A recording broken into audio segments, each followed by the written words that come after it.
এই উম্মত দুযোগে যাবে বটে, কিন্তু হাতে হাতকড়ি থাকবে না, পায়ে বেড়ি থাকবে না, গলায় ছিকল থাকবে না, চেহারা এই উম্মতের কালো হবে না। দুযোগীদের চেহারা কালো, হাতকড়ি থাকবে, পায়ে বেড়ি থাকবে, গলায় ছিকল থাকবে। মালিক ফেরেশতাদেরকে জিজ্ঞাসা করবে, কোত্থেকে ধরে নিয়ে আসছো সেকে? হাতকড়ি কই, পায়ের বেড়ি কই, গলার ছিকল কই, চেহারা তো জকজকে, বুলে কাকে ধরে নিয়ে আসছো? ফেরেশতারা বলবে, বুলে আনি নাই, হাতে ধরায় দিছে নিয়ে আসছি। আল্লাহ জবাব দিবে, ওই ব্যক্তি জবাব দিবে না, ফেরেশতা জবাব দিবে না। আল্লাহ বলবে, মালিক আমার বন্ধুর উম্মত, খবরদার। বলবে, আল্লাহ হাতকড়ি নাই কেন? যে হাত উঁচুতে ব্যবহার হয়েছে ওই হাতে হাতকড়ি লাগে না। তো পায়ে বেড়ি নাই কেন?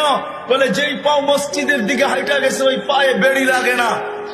চেহারা চকচকে, গলায় ছিকল নাই কেন?